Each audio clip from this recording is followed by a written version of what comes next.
Pues primero que todo, buenas tardes. Espero que estén comiendo a gusto o que hayan comido algo. Pues mi nombre es Alejandro Paul. Yo estudié diseño gráfico y me dedico a esto de la experiencia de usuario más o menos tengo como 3 años ya trabajando en esto. ¿Sí me escuchan bien? Bueno, voy a hacer como que sí. Bueno, vamos a empezar. Creo que lo primero que tendríamos que hacer es definir qué es la experiencia de usuario, ¿no? Y sobre todo diferenciarla con su gran amigo que es el diseño de interfaces, o bueno, el user interface, ¿ok? Entonces, si vemos aquí, pues la UI es el enfoque en interfaz, en crearlo de manera sencilla e intuitiva. Y el user experience es un enfoque en el usuario que se sienta cómodo y que quiera volver. Si lo ponemos en un terreno en el que todos convivimos todos los días, podría ser como cuando vamos a un restaurante. Lo que es el contenido son los ingredientes que hacen nuestro platillo que encargamos. La UI vendría siendo ya el plato servido, que tiene la cantidad exacta de guarnición, plato fuerte, su ensalada, todo lo que nosotros necesitamos para poder satisfacer nuestra hambre. Y la experiencia de usuario sería esa personalización que podemos hacer o eso que nos hace querer volver a un lugar, ¿no? Por ejemplo, puede ser desde la manera en que nos tratan, la manera en que se ve, la manera, por ejemplo, si tienen música de ambiente, todo eso forman de la experiencia de usuario. Entonces, por ejemplo, hay un punto en el que nosotros podemos combinar la UI con la UX. Por ejemplo, si yo tengo, no sé, pedí una hamburguesa, pero mi hamburguesa yo la quiero sin cebolla, entonces ahí yo ya tendría una UI con una UX, o sea, tengo lo que se me da con algo adaptado específicamente para mí. O sea, siguiendo con los ejemplos de nuestra vida, de nuestro día a día, por ejemplo, la botella de catsup, ¿no? Antiguamente era de esta manera, como se presenta a la derecha. Entonces, las marcas empezaron a dar cuenta que la mayoría de las personas, ya que está medio vacío, pues la volteaban, ¿no? Pero cuando lo volteas, ¿qué pasa? La botella se cae. Entonces crearon una experiencia de usuario, bueno, crearon una botella basada en la experiencia de usuario, en lo que ellos observaron que los usuarios hacían. Entonces decidieron crear una botella más ancha que el líquido pues no le pasó, no se hubiera interrumpido su flujo, ¿sí? Más o menos así sería en el mundo. Que de hecho la experiencia de usuario puede ser de cualquier manera, ¿no? Nosotros lo vamos a ver ahorita orientado a lo que es crear software, pero también puede ser desde que vas a un hotel, vas a un restaurante, desde que compras un producto, todo esto es experiencia de usuario. Entonces, lo siguiente que vamos a hacer es que la experiencia de usuario no necesariamente necesita ser diseñador o programador para desarrollarla.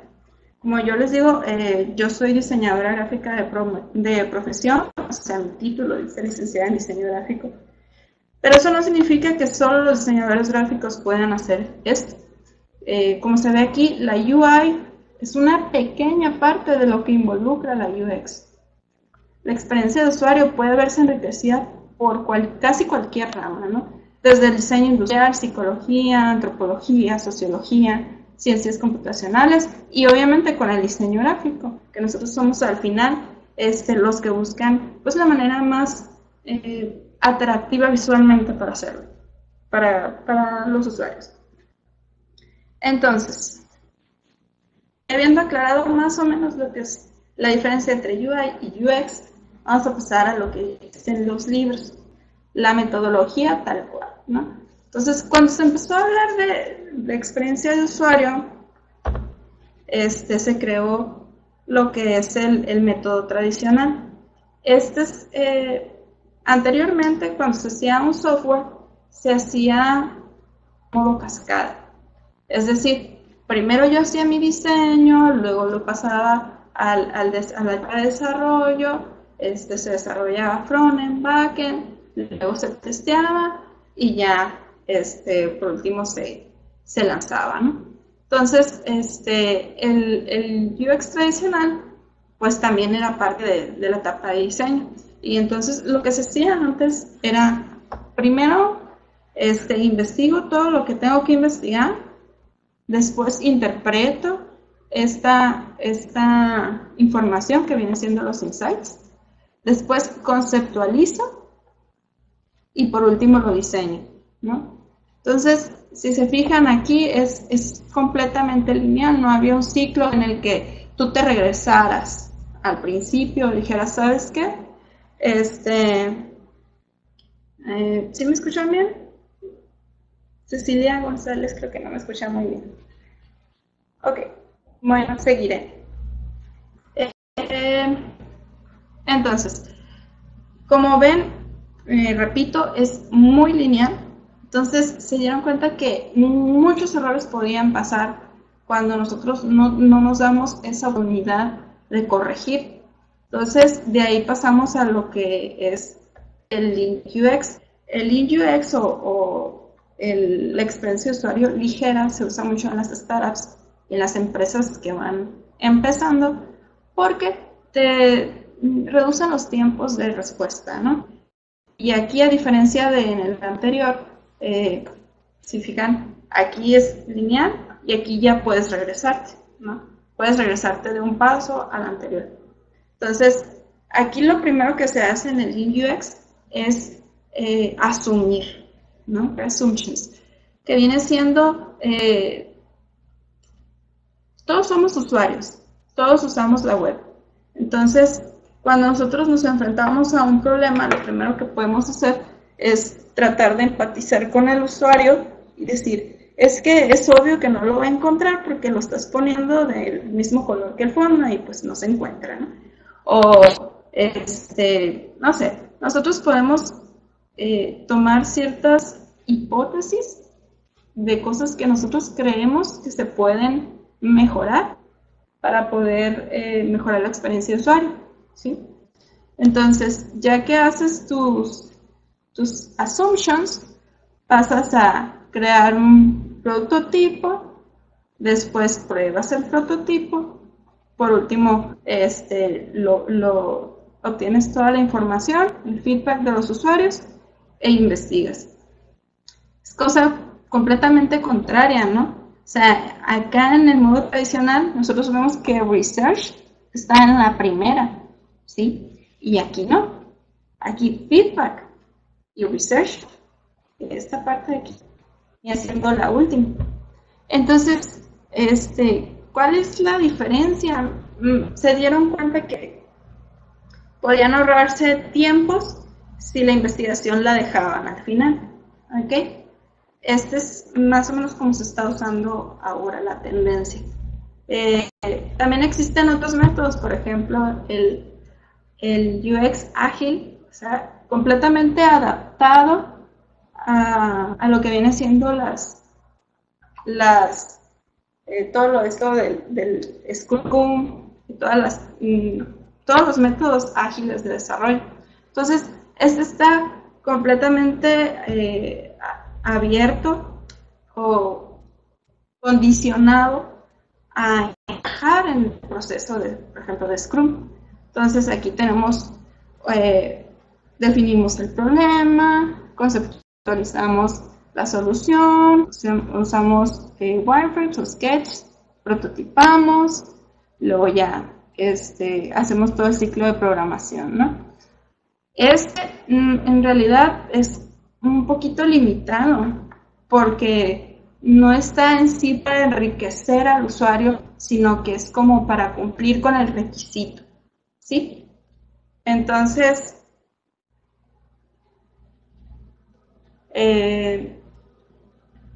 perdón, es que estaba leyendo sus comentarios. Entonces, no es como lo más recomendable, pero igual ahí está. Incluso hay empresas que han creado sus propios métodos para desarrollar la experiencia de usuario. ¿Cómo cuál? por ejemplo, Google. Este vendría siendo el proceso de Google. Lo primero es un pack, después es bocetar, decidir, prototipar y testear, ¿no? Entonces, ellos ya conocen muy bien a sus usuarios, tienen mucho tiempo trabajando en ello y hacen mucha investigación, invierten muchísimo dinero en conocer a los usuarios. Entonces, por eso es que ellos han podido crear su propio ciclo y sintetizarlo bastante, ¿no? Cuando Google toma sus pruebas de usuarios, normalmente ya tiene un problema muy, muy bien definido. En mi experiencia, la técnica que yo uso de UX es una mezcla de todo, pero dependiendo del tipo de proyecto es cómo se va a manejar, ¿sí? Entonces, este es más o menos el método que yo utilizo. Lo primero es investigar. ¿Investigar qué? Investigar al usuario, investigar el problema, investigar qué es lo que tengo que hacer. O sea, tengo que empaparme de información sobre lo que es el proyecto. Después ya puedo entender y empatizar, luego después bocetar, prototipar. Y un punto importante para mí es que lo que es validar o testear no es un punto aislado, no es un paso número 5, es algo que siempre debe estar ahí. Por ejemplo, si yo en mi etapa de investigación me surge una duda sobre la idea o me surge una idea, en ese momento me surge una idea, yo puedo ir y me dedico a validar esa idea. No necesito esperar hasta la etapa de prototipar para poder validar mi idea si la tuve en la etapa de la investigación, ¿sí? Es una manera como más interactiva de evitar errores. Entonces, antes de empezar cualquier proyecto, nosotros tenemos que saber qué tipo de proyecto es.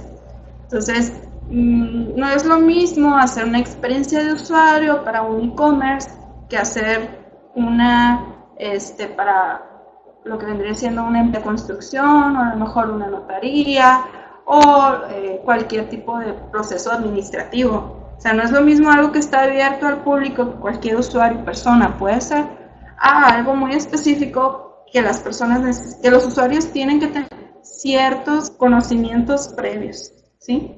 Por ejemplo, si nosotros quisiéramos hacer un sistema para la administración de una empresa, tendríamos que saber cómo funciona su proceso administrativo para poder sistematizarlo, ¿ok? Entonces, nosotros normalmente cuando llega un cliente puede llegar así, ¿no? ¿Sabes qué? Es que yo quiero que me des una aplicación que tenga acceso a los colaboradores, quiero entrar, debe de tener un login y debe de tener un botón para ayudar a añadir proyectos y debe de tener esto y debe de tener aquello.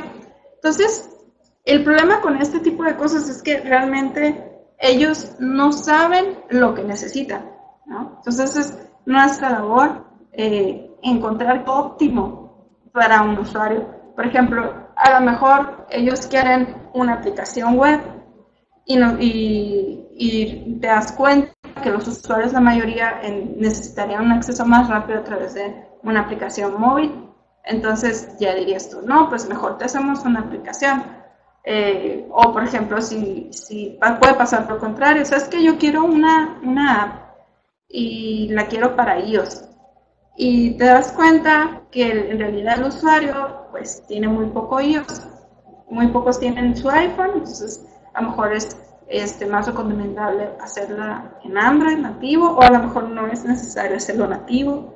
Entonces tienes que investigar un poquito más, no solo guiarte por lo que el usuario o el cliente te diga, ¿no? Entonces, nosotros tenemos que empezar por lo que es deseable sea, lo que quisiéramos que el usuario usara, ¿sí? Entonces, después veremos qué es factible tecnológicamente. O sea, ya veremos si es factible para el usuario hacer una web, hacer una aplicación o hacer un sistema de escritorio. O sea, ya veremos qué es realmente lo que es factible y por último lo que es viable. ¿Ok? A lo mejor, pues lo que yo deseo es una aplicación nativa para Android y otra nativa para iOS, pero en cuestión de costos no es lo suficientemente viable, ¿no? O sea, a lo mejor el proyecto no tiene el presupuesto suficiente. Entonces nosotros tenemos que hacer un equilibrio entre lo que deseamos, lo que es factible y lo que es factible tecnológicamente hablando, y lo que es viable, ¿ok? Y entonces es ahí donde vamos a poder realmente dar una solución a nuestros clientes o a la persona que necesita el software o la experiencia de usuario en general. ¿Okay? Bueno, ahora sí. El primer paso vendría siendo investigar y empatar. Como ya lo dijimos antes, van muy de la mano. Y si voy a investigar primero o a empatizar después, o si voy a empatizar primero y después investigar, es muy dependiente del tipo de proyecto que vamos a realizar. ¿Ok? ¿Cómo voy a saber qué tipo de proyecto es? Primero necesito saber cuál es el objetivo. ¿Ok? ¿Quién es el usuario? ¿Y cuál es el proceso que se busca mejorar? Entonces, con objetivo del proyecto, les digo, pueden ser muchísimas cosas, ¿no? Aquí yo les puse 4, que son que normalmente me encuentro en el camino, que es sistematizar un proceso, obtener mayores ventas, llegar a más usuarios, optimizar ventas o procesos, ¿ok? Por ejemplo, si yo tengo un e-commerce y veo que mucha gente entra, pero nadie hace clic para comprar, entonces yo quiero más ventas, obviamente, hice mi e-commerce. Entonces, ¿qué es lo que tengo que hacer? Pues no lo sé, necesito investigar por qué la gente no entra en mi e-commerce, ¿ok? Entonces, o a lo mejor yo quiero, tengo, no sé, una zapatería y quiero que mi inventario salga muchísimo más rápido y que se lleve un control más actualizado de cómo va el inventario, que yo lo pueda ver en real. Entonces, a lo mejor necesito, bueno, es muy diferente lo que sería una zapatería a lo que sería optimizar un e-commerce, ¿no? Entonces, dependiendo del tipo de proyecto, vamos a entender qué es lo que se necesita, cuál de todas las metodologías que vimos previamente se debe de aplicar. Bien, entonces, vamos a definir quién es el usuario, ¿no? Entonces, ¿verdad? Es que nosotros siempre damos por hecho que el usuario tiene conocimientos muy básicos de lo que es el Internet, ¿no? Siempre debemos de tratar de hacerlo lo más sencillo para ellos y que sea lo más intuitivo, ¿no? Tratando de darles eso que están pensando. Entonces, uno de los métodos para empatizar con tu usuario vendría siendo crear un mapa de empatía. Una vez que yo ya sé más o menos el rango de edad, conocimientos técnicos, la escolaridad o cosas así de mi usuario, yo puedo empatizar con él. Hay muchas maneras de empatizar. Esta es una de ellas, ¿sí? Si nos ponemos a dar un webinar de cómo se hace el proceso de empatía, la verdad es que sí, sería uno específico de eso y nos tomaría la hora completa. Entonces, este es un método, lo pueden buscar en Google, el mapa de empatía. Entonces, nosotros nos interesa saber qué piensa y siente el usuario, qué ve, dice y hace, qué oye y a quién oye, cuáles son los esfuerzos que hace para obtener los procesos. O sea, por ejemplo, si yo compro zapatos, ¿qué esfuerzos hago para comprar esos zapatos? ¿Y cómo me podría facilitar el proceso? Y también los resultados. O sea, cómo, si yo quiero un zapato, ¿qué resultados espero y qué obstáculos tengo para comprarlos? ¿Sí? Entonces, tengo que ponerme completamente en el papel del usuario. Si todavía no hemos llegado al momento de probarlo con usuarios. Entonces, pues ya sé qué tipo de proyecto es, ya lo entendí, ya sé quién es mi usuario, dónde está, qué vive, qué oye, qué hace. Ahora me falta entender el proceso, ¿ok? Para entender el proceso, tú tienes que profundizar y investigar cómo el usuario cumple esa necesidad en este momento. Para esto, pues nosotros podemos ver expertos, análisis de competencia, o podemos consultarlo en libros o en Google. Por ejemplo, si yo tuviera una empresa de construcción que quiere llevar el manejo de los proyectos a través de un software, pues a lo mejor yo necesito consultar con expertos cómo ellos llevan ahorita en este momento su proceso y así poder, por ejemplo, con otros softwares, a lo mejor yo puedo analizar la competencia o puedo analizar los libros o la metodología con la que ellos se basan para poder crearlo, para poder entender el proceso. Entonces, también podemos hacerlo de manera interna con los clientes. Puede ser mi cliente, o sea, la persona que me está pidiendo el software, o puede ser también con la persona, con los clientes de mi cliente, ¿no? Entonces, ¿cómo llego a saber lo que piensan los clientes de mi cliente? Puede ser por soporte técnico, por call center, siempre pues, por encuestas de satisfacción. Siempre hay quejas, ¿no? Y siempre hay una manera en que el usuario se lo hace saber a la empresa. Entonces, al momento de que la empresa esté recibiendo todos sus comentarios, esa información que nosotros como investigadores de experiencia de uso podemos tener y podemos mejorar. Pero si todo el mundo dice que se pierde en la sección tal, es porque algo está mal y en ese momento nosotros necesitamos saber que de todo el proceso, esa parte está interrumpiendo que todo fluya como debe de ser, ¿sí? Entonces, ya que entendemos el proceso, podemos pasar a hacer suposiciones, ¿okay? Yo ya entendí a mi usuario, yo ya entendí el proceso, yo ya entendí el proyecto.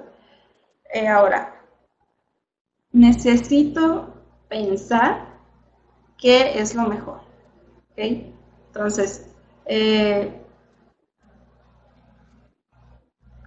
podemos hacer suposiciones. Las suposiciones es, en base a toda la información, por ejemplo, decir que esta sección está mal, ok, ¿qué está mal de esta sección? Es que el botón comprar se pierde, o una vez que la persona le da a comprar, no sabe cómo seguir el proceso. Yo, eso es lo que puedo creer, que por ejemplo, si yo le di el comprar y no me mandó luego al carrito de compras, puedo creer que puedo suponer que es eso lo que está creando que no haya suficientes compras en el e-commerce. Pero al final es una suposición, ¿no?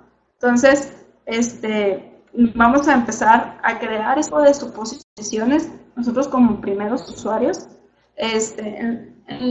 para detectar todas esas áreas de oportunidad de mejora, ¿sí? Entonces, por ejemplo, aquí existe lo que es una assumption, se los dejo también en la presentación. Ahí viene, yo creo que mis usuarios necesitan esto y puede ser resuelto de esta manera y me voy a dar cuenta que todo funciona cuando haga esto Entonces, es muy en esta etapa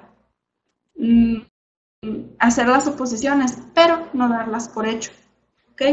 Si yo creo que si le voy a comprar y luego me manda al carrito de compras, es la mejor manera de que el usuario termine su compra, en realidad es una suposición y no lo voy a saber hasta que lo pruebe con los usuarios, ¿ok? Entonces, les repito, son suposiciones, no hechos. Para ser hechos, tenemos que haber recorrido todo el proceso, ¿ok? Entonces, ya que hacemos nuestras suposiciones, el siguiente paso es definir resultados. Enfócate en qué quieres que el usuario haga y no en lo que el sistema debe hacer. ¿Qué quiere decir esto? Muchas veces nosotros decimos, ¿sabes qué? Es que quiero una aplicación en la cual mis usuarios, vamos a decir que es para servicio a domicilio de algo. Entonces necesito geolocalización, necesito que el usuario pueda rastrear dónde va su pedido, necesito, quiero que pueda hacerse un historial de las búsquedas y quiero. Entonces empezamos a pensar en todas las características que el software debe de tener para según nosotros hacer el trabajo. Pero lo primero que tenemos que hacer es definir qué es lo que queremos que el usuario tenga. ¿Ok? Entonces, por ejemplo, yo tengo esto de entrega a domicilio.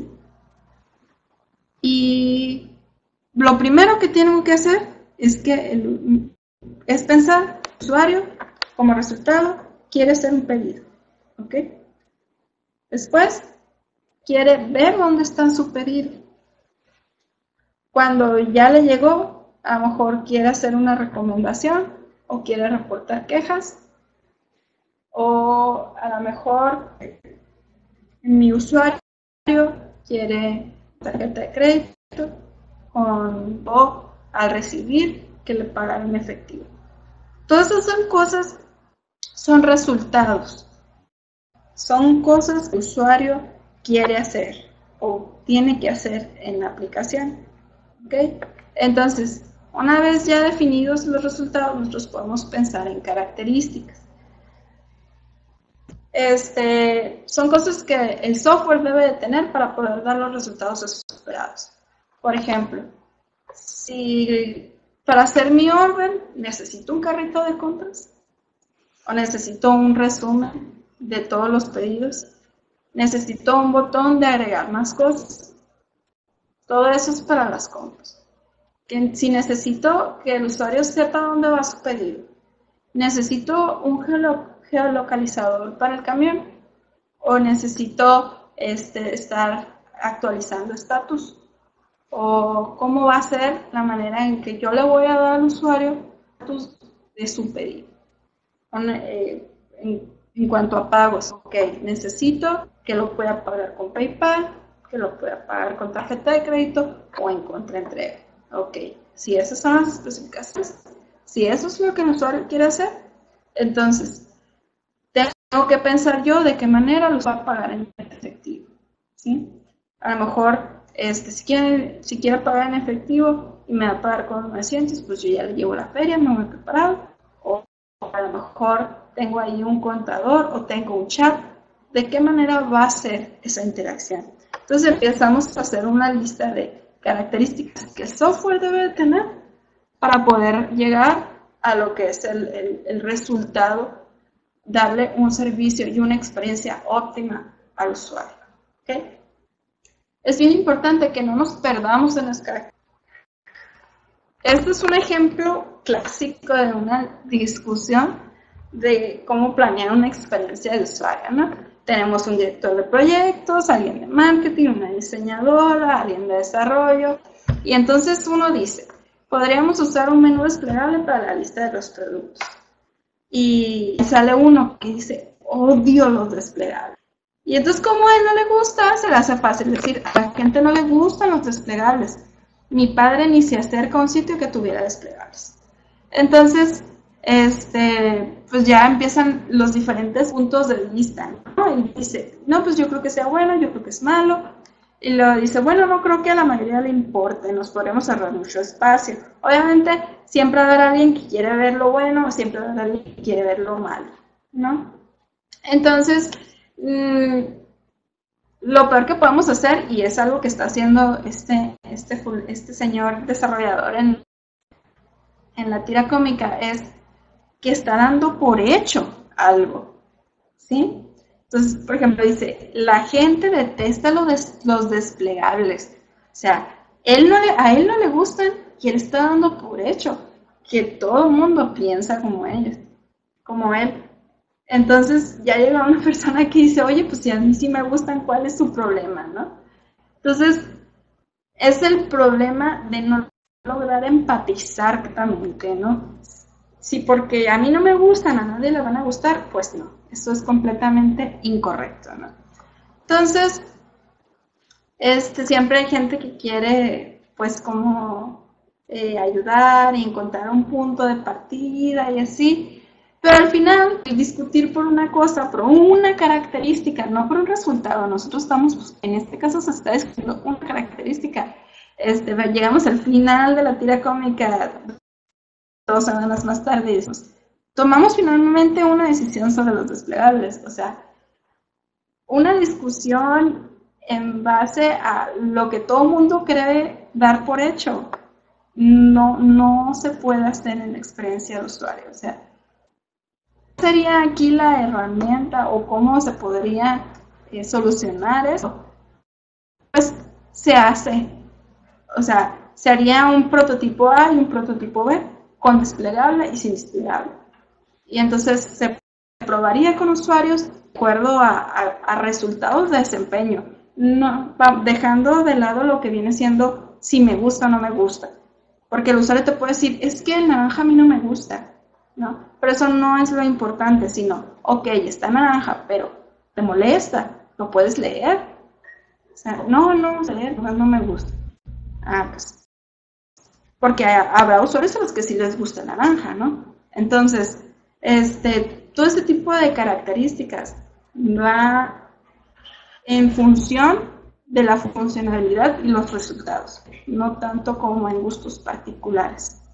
Entonces, una vez que yo ya tengo definidas todas mis características y mis resultados, van a surgir algunas partes que me causen cierta incertidumbre.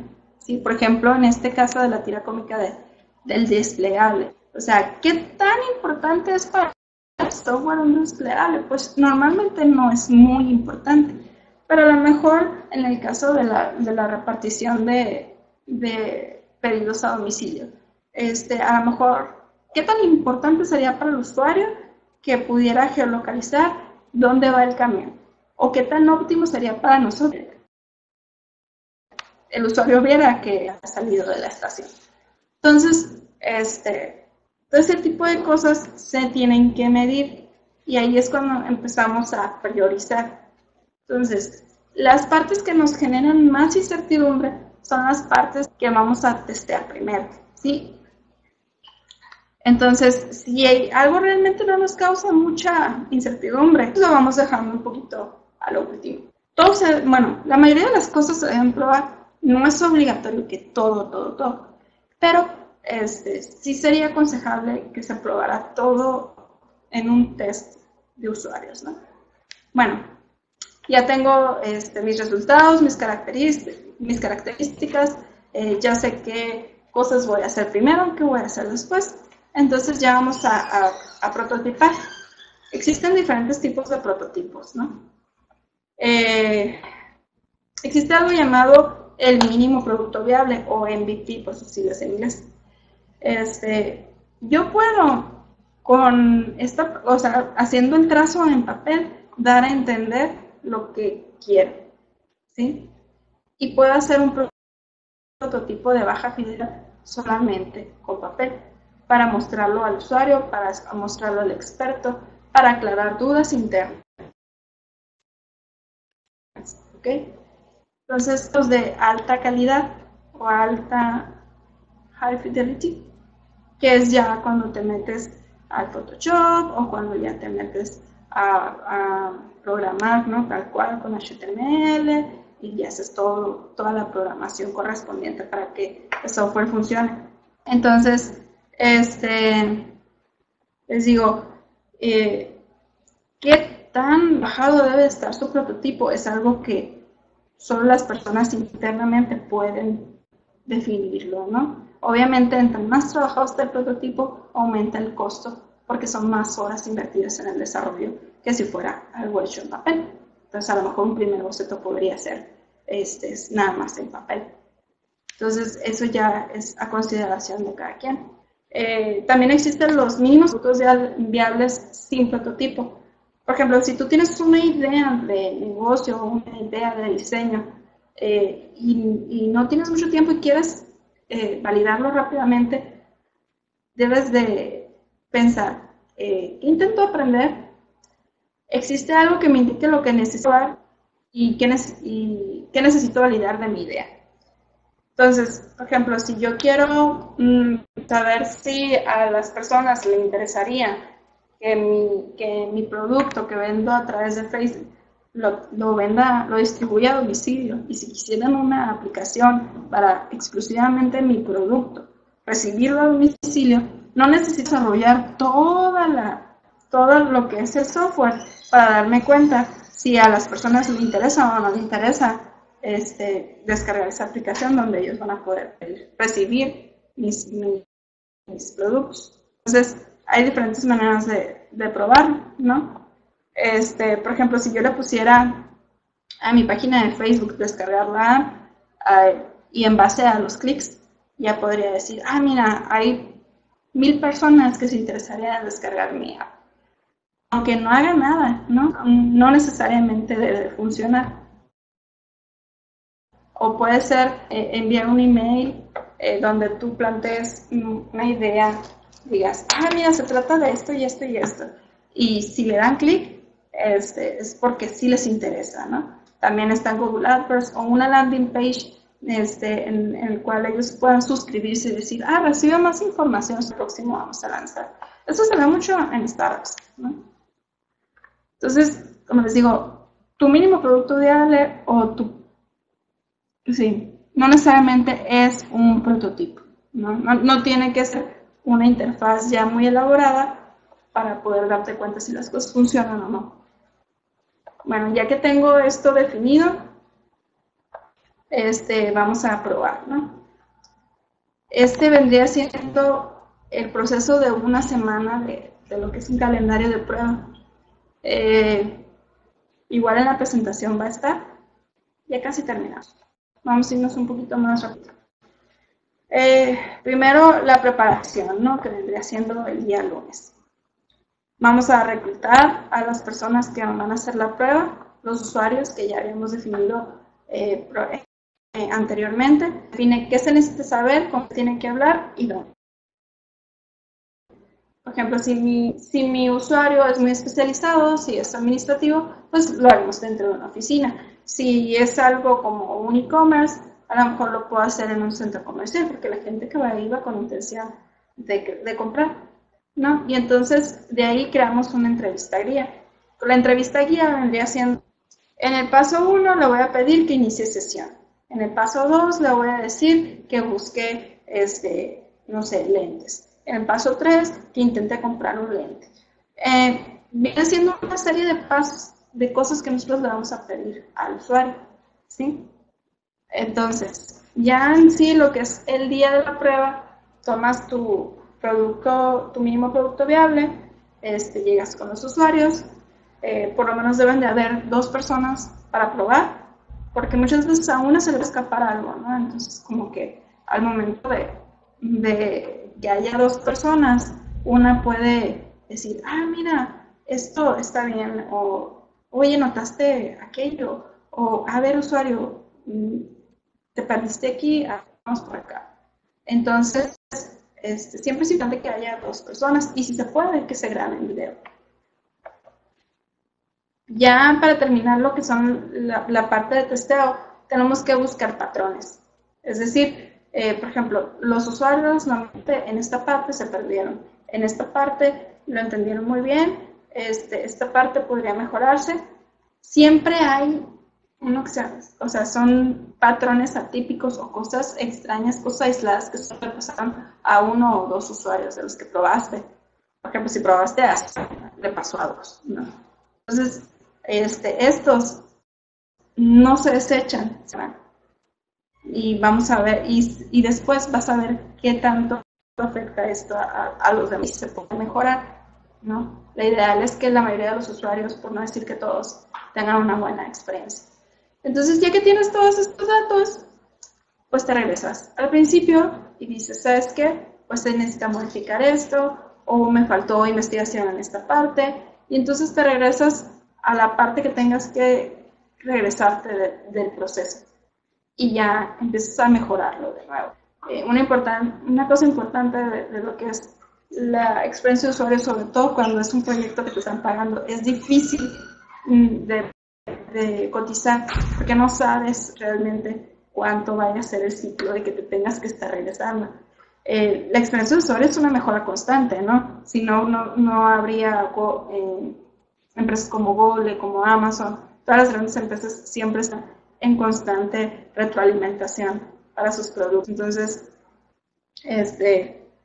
pues es un ciclo sin fin, la verdad, la experiencia de usuario. Pero el proceso siempre llega a ser bastante enriquecedor. Como último, pues mis recomendaciones cuando quieran hacer su experiencia de usuario, los diseñadores, va enfocado a los diseñadores porque normalmente son los primeros que contratan, los primeros que ponen a ser diseñadores UI UX.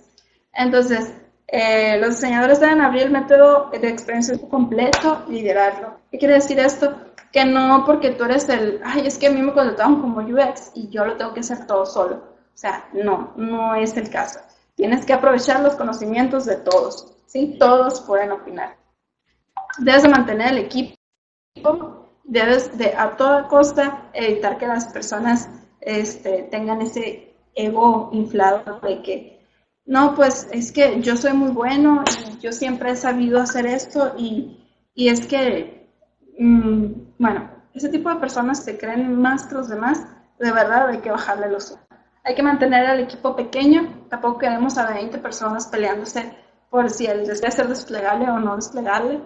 Deben de ser no más de 10 personas, ¿no? Sería el ideal entre 5 y 7 personas. Y sobre todo los programadores deben involucrarse desde el inicio. Es muy importante no olvidarlos porque hay gente que se lo toma tan personal, así que no, es que tú estás programando y esa es tu tarea y eso es lo que tienes que hacer. No, no se trata de eso. Se trata de que todos somos un equipo y todos debemos de cooperar. Bien, entonces ya por último, muchas gracias. Espero les haya servido como introducción. Y pues si tienen algún comentario, aquí están mis datos de contacto. La relación entre UI y UX. Ok. La UI vendría siendo una pequeñísima parte de lo que es la experiencia de usuario, ¿no? Vamos por partes. Cuando tú haces la UI, tú tomas la información que te dieron de UX. Entonces,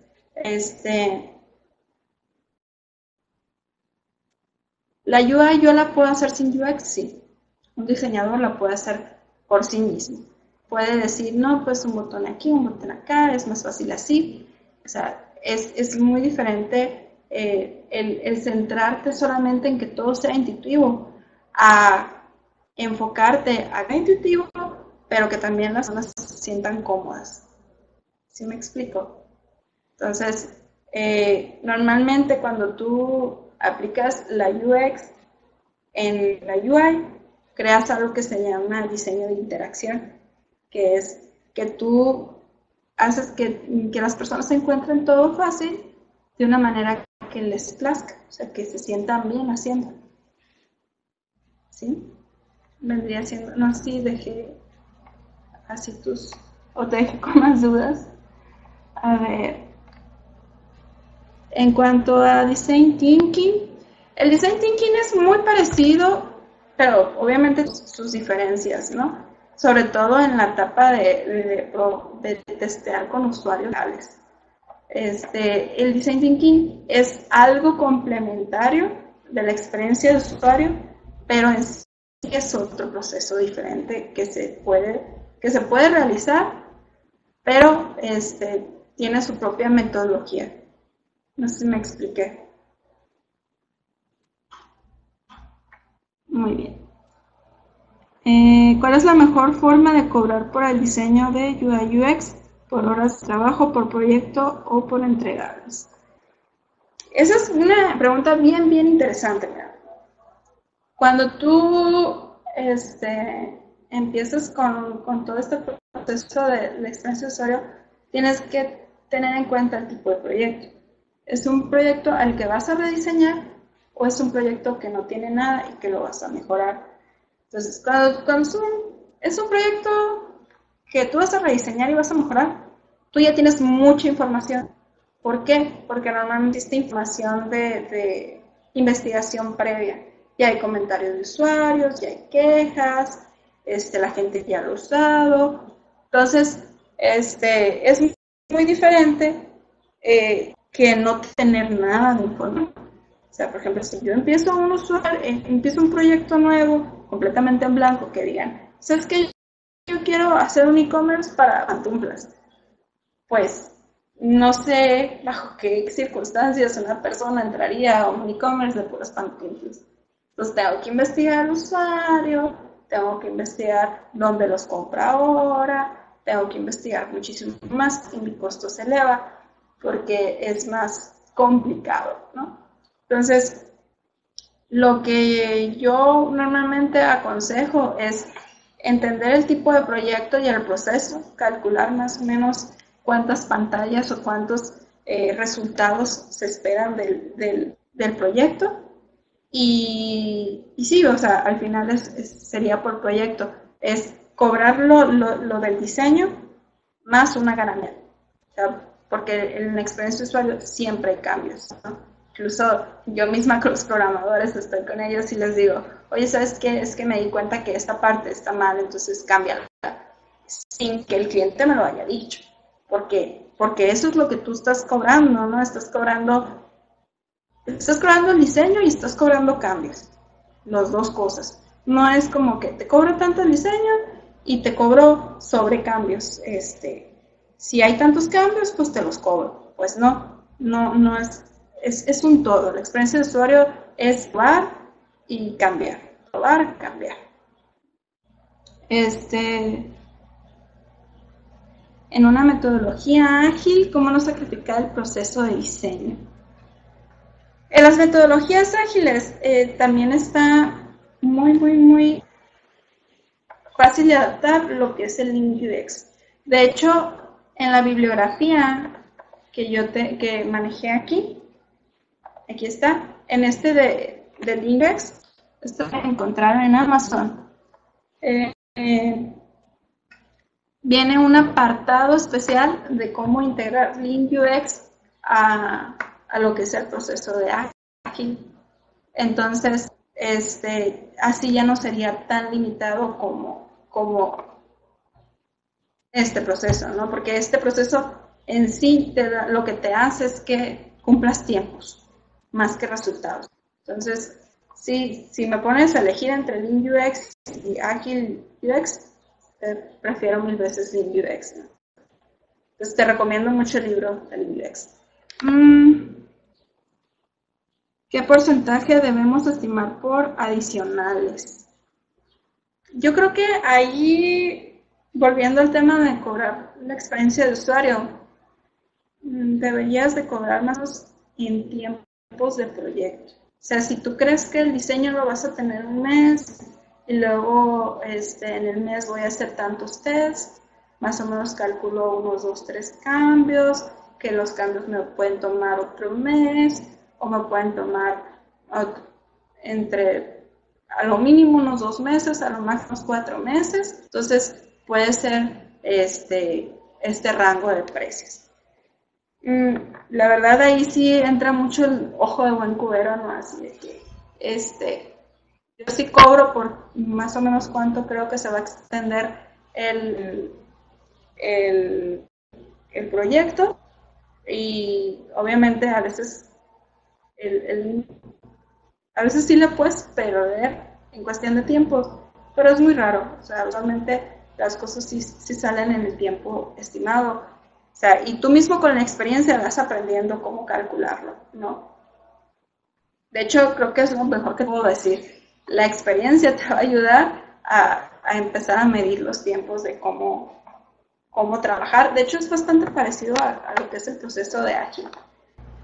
Igual si tienen más dudas, ahí está mi Twitter, me pueden preguntar y ya trataré yo de contestarles.